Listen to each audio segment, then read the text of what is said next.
Okay, so this activity 4.4, comparing quadratics in different forms. So we're going to compare some quadratic functions that are represented in different forms.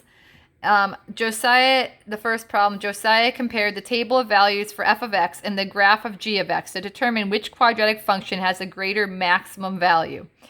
So let's look at the graph, because that's a really easy one to look at. And here's the maximum, because we know the vertex is a maximum. If I read that across, I'd estimate the maximum to be about 12.5. Okay, so approximately 12.5. So that's a pretty straightforward one. Now we're going to look at the table. And at the table, we can see that these values are increasing. Okay, and we don't know if it keeps increasing or it starts decreasing. We don't know what happens next. So in order to figure out what happens next, we have to figure out the pattern here so we can find the next value. So if we look here, 0 to 4.5 is going up 4.5.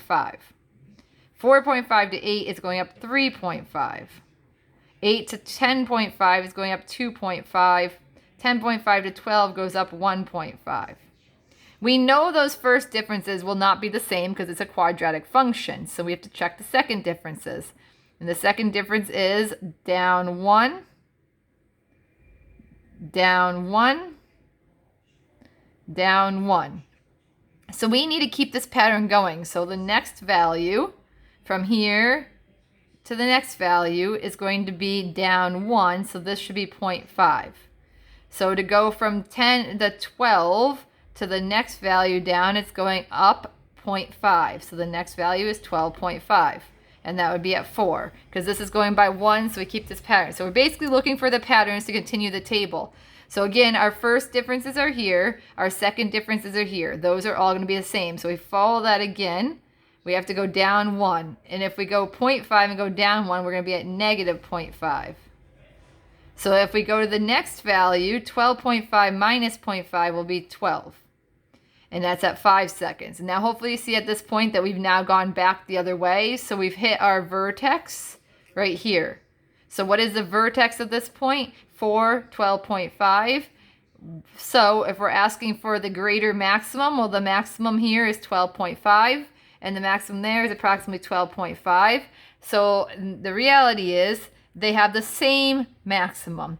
So Josiah says a function g of x has a greater maximum because it has an output value greater than 12 at its maximum, while the table shows the greatest output is 12. So that is true, we see that, but is he correct? No. When we see the table, we don't know what happens before or after, so we have to continue the pattern. We cannot make assumptions.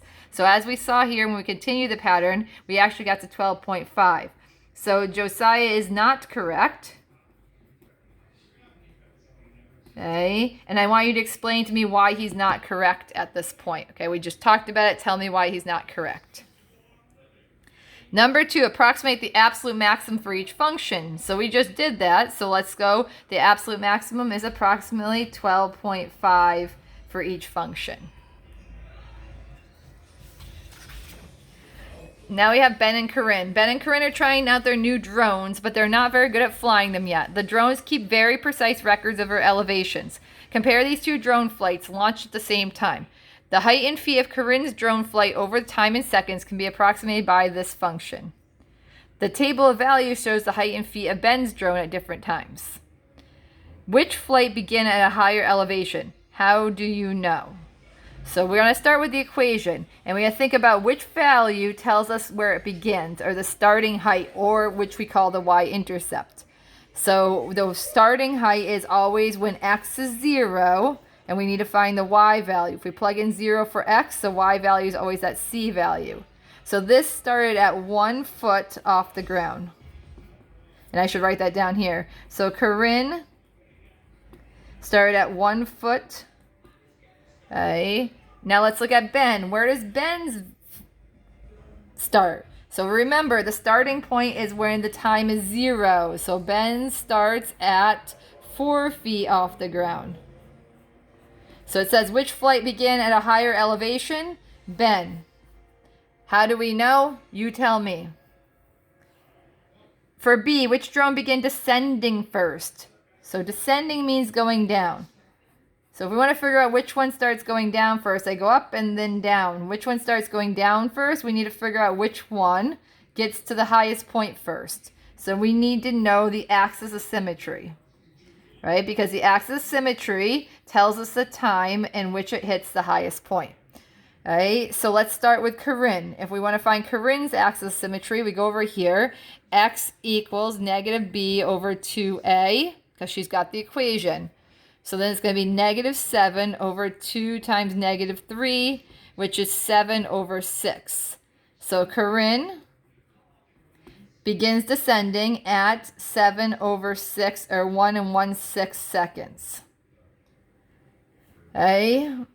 And then we go to Ben. When does Ben start going down? So we have to look at his table and think about what's going on here. We see his max height right here. These values are equally spaced away, which means that is the actual max height.